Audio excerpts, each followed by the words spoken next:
গোলপার্কে গুলি বোমা কাণ্ডে সোনাপাপ্পু ঘনিষ্ঠ এক দুষ্কৃতীকে গ্রেফতার করলো পুলিশ। সোনাপাপ্পু ঘনিষ্ঠ বাবু সোনাকে পুলিশ গ্রেফতার করেছে। বাবু সোনা ছাড়াও আরও এক দুষ্কৃতী শুভকেও পুলিশ গ্রেফতার করেছে। আরেকবার আপনাদের বলবো, সোনাপাপ্পু যদিও এখনো পর্যন্ত অধরা, কিন্তু সোনাপাপ্পুর ঘনিষ্ঠ বাবু সোনাকে পুলিশ গ্রেফতার করেছে। আমি আরো বিস্তারিত এই নিয়ে জানবো। আবির দত্ত আমাদের প্রতিনিধি রয়েছেন ফোন লাইনে। আবির, দেখো, শুরুতেই তোমায় বলি যে ঘটনা ঘটেছে রবীন্দ্র সরোবর থানার অন্তর্গত কাকুলিয়া রোডে। সেই ঘটনায় এফআইআর নেম অ্যাকিউজড যে কজনের নামে হয়েছিল তার মধ্যে অন্যতম বাবু সোনা। সেই বাবু সোনাকে গ্রেপ্তার করা হবে। বাবু সোনা যাকে গ্রেপ্তার করা হলো, বাবু সোনা ছাড়াও যার ভালো রাহুল সে ছাড়াও শুভঙ্কর রায় ওরফে শুভ, 32 বছর বয়সী, সেই শুভকেও কিন্তু গ্রেপ্তার করা হয়েছে। ওতপ্রোতভাবে এই দুজনের যোগ রয়েছে বলে পুলিশ সূত্র থেকে জানা যাচ্ছে। তাৎপর্যপূর্ণ বিষয় রয়েছে যে আজকে সকালবেলায় 4 জনকে গ্রেপ্তার করা হয়েছিল। সেই 4 জনকে যখন আদালতে তোলা হয় তখন সরকারি আইনজীবী তিনি আদালতে সওয়াল করেন যে তারা এই ঘটনার অন্যতম কিংপিন, নাম না করে সোনাদিকে ইঙ্গিত দিতে সরকারি আইনজীবী তিনি জানালেন যে এই ঘটনার কিংপিন যে কসবার একটি খুন মামলায় সে জামিনে রয়েছে, তাকে আমাদের ধরতে হবে। আবির, তোমার কথা স্পষ্টভাবে বোঝা যাচ্ছে না। আমি আবার তোমার সঙ্গে কথা বলবো, কিন্তু যে ছবি আপনাদের সামনে রেখেছি দেখছেন বাবু সোনা। এই বাবু সোনাকে পুলিশ গ্রেফতার করেছে, কিন্তু সোনাপাপ্পু কোথায়? ঘটনা ঘটার পর 48 ঘন্টা পেরোতে চললো। রবিবার পৌনে 8টা নাগাদ, রাত পৌনে 8টা নাগাদ এই দুষ্কৃতী দৌরাত্মের ঘটনা ঘটেছে, কিন্তু তারপরে এখনো পর্যন্ত অধরা সোনাপাপ্পু। তার ঘনিষ্ঠ দুষ্কৃতী বাবু সোনাকে গ্রেফতার করতে পেরেছে পুলিশ। আবার যোগাযোগ করতে পেরেছি আবির দত্ত আমাদের প্রতিনিধির সঙ্গে। আবির, দেখো, এই যে বাবু সোনা, তার নামে যে মোট 3টি এফআইআর হয়েছে তার মধ্যে একটি এফআইআর এ বাবু সোনা এন্ড আদার্স নামে ছিল এবং সেই এফআইআর এর নাম ছিল এই বাবু সোনার। তাকে কিন্তু ইতিমধ্যে গ্রেপ্তার করা হয়েছে এবং এই বাবু সোনা সোনাপাপ্পুর অত্যন্ত ঘনিষ্ঠ। তাৎপর্যপূর্ণ বিষয় হচ্ছে আজকে সকালে যে 4 জনকে গ্রেপ্তার করা হয়েছিল তাদেরকে যখন আজকে আদালতে পেশ করা হয় তখনই পুলিশের তরফ থেকে বিভিন্ন জায়গাতে তল্লাশি অভিযান চালানো হচ্ছিল। কলকাতা পুলিশের এআরএফ এবং তার সাথে রবীন্দ্র সরোবর থানা তারা খোঁজ চালাচ্ছিলেন। এবং যেটা জানা যাচ্ছে যে আদালতে আজকে যখন এই 4 জনকে তোলা হয়, স্পষ্টত সরকারি আইনজীবী সেখানে জানান যে এই ঘটনার কিংপিন যে কসবার একটি খুনের মামলায় জামিনে রয়েছে তার খোঁজ পেতে হবে। এবং হেফাজতের চেয়ে আবেদন জানানোর সঙ্গে কি কারণে তারা আবেদন জানাচ্ছেন তারা এটাও জানান যে সেদিনকে 30 থেকে 40 জন যারা সেখানে উপস্থিত ছিল তারা সশস্ত্র অবস্থায় ছিল এবং এই অস্ত্র কোথা থেকে এসছে সেটাও তারা জানতে চান এবং সেই জন্যই তারা হেফাজতের আবেদন করছেন। পাল্টা অভিযুক্তের তরফের আইনজীবীরা তারাও কিন্তু প্রশ্ন করেন যে মূল অভিযুক্ত কোথায়। এখন দেখা যাচ্ছে যে মূল অভিযুক্ত হিসেবে যার নাম উঠে আসছিল সোনাপাপ্পু ওরফে বিশ্বজিৎ পোদ্দার, সে নিজে আজকে সোশ্যাল মিডিয়াতে ফেসবুক লাইভ করে সে তার বক্তব্য রাখে এবং তার কিছুক্ষণের মধ্যেই দেখা যাচ্ছে যে সোনাপাপ্পুর অত্যন্ত ঘনিষ্ঠ বাবু সোনা, যে বাবু সোনার নাম সেদিনকে যখন এই ঘটনা ঘটে সে ঘটনার পরে এলাকার বাসিন্দারা তারাও নাম তুলেছিলেন। তার যে 3টে মামলা হয়েছে তার মধ্যে অন্যতম একটি মামলা যেখানে বাবু সোনা এন্ড আদার্সের নামে এফআইআর, উল্টো দিকে বাপি হালদার এবং আদার্সের নামে এফআইআর। বাপি হালদারের নাগাল এখনো পর্যন্ত পুলিশ না পেলেও বাবু সোনাকে কিন্তু গ্রেপ্তার করেছে, যে বাবু সোনা সোনাপাপ্পুর অত্যন্ত ঘনিষ্ঠ। এখন প্রশ্ন হচ্ছে সোনাপাপ্পুর কি নাগাল পাবে পুলিশ এবং তার কি খোঁজ পাওয়া যাবে? সে নিজে সোশ্যাল মিডিয়াতে সে লাইভে এসে তার উপস্থিতির কথা আজকে জানিয়েছে, এটা জানা যাচ্ছে।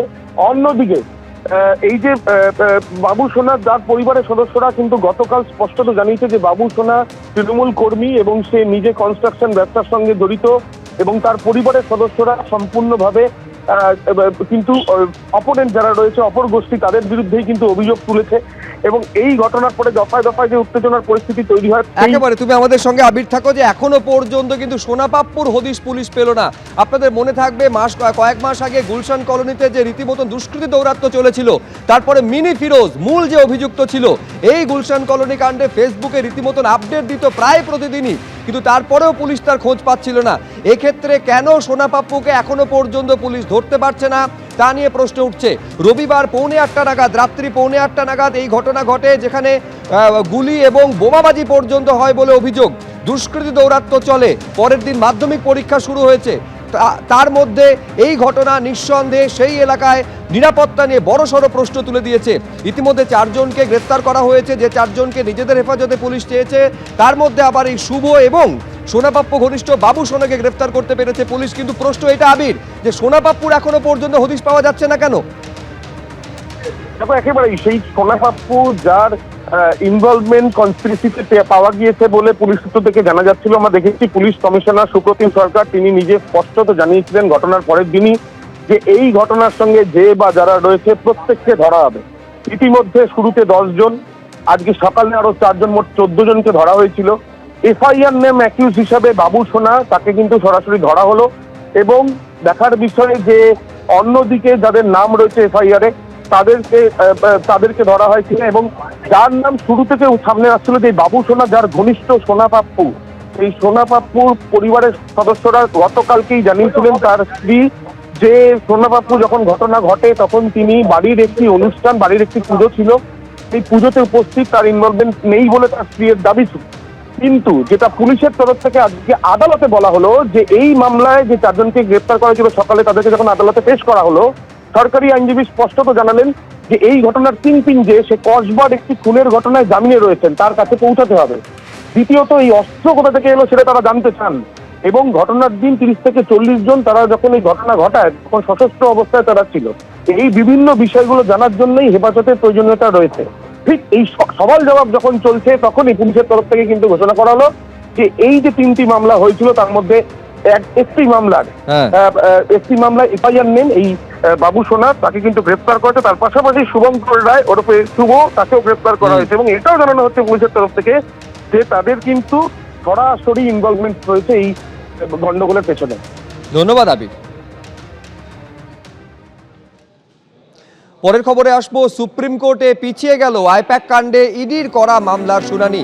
যে হলফনামা দাখিল করা হয়েছে রাজ্য সরকার এবং মমতা বন্দ্যোপাধ্যায়ের তরফে, তার জবাব দেওয়ার জন্য সময় চাইল এনফোর্সমেন্ট ডিরেক্টরেট। 10 ফেব্রুয়ারি পর্যন্ত পিছিয়ে গেল ইডির মামলার শুনানি, অর্থাৎ পরের মঙ্গলবার এই মামলার শুনানি হবে।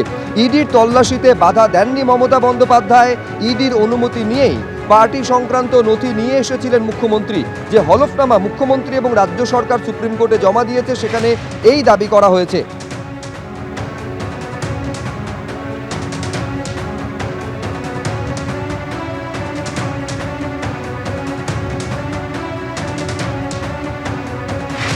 এর আগে 15 জানুয়ারি সুপ্রিম কোর্টে সলিসিটর জেনারেল তুষার মেহতা বলেছিলেন ইডির কাছে তথ্য ছিল, ঘটনাস্থলে প্রমাণ ও গুরুত্বপূর্ণ জিনিস রয়েছে, তারা স্থানীয় পুলিশকে বিষয়টি জানিয়ে সেখানে যায়।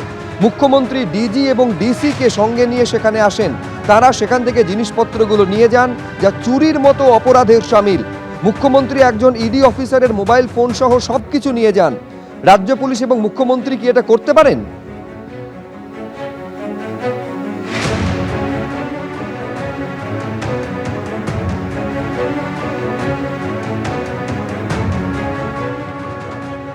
8 তারিখ আপনাদের মনে থাকবে যে একেবারে আইপ্যাকের যিনি কর্তা, তার বাড়িতে, প্রতীক জানের বাড়িতে যখন ইডি তল্লাশি চালাচ্ছে, একেবারে মুখ্যমন্ত্রী পৌঁছে যান এবং তারপর ফাইল সমেত ডিভাইস নিয়ে তিনি বাইরে বেরিয়ে আসেন। এবং তারপর সেখানে দাঁড়িয়ে কি বলেছিলেন লাউডন স্ট্রিটে দাঁড়িয়ে দেখাবো আপনাদের।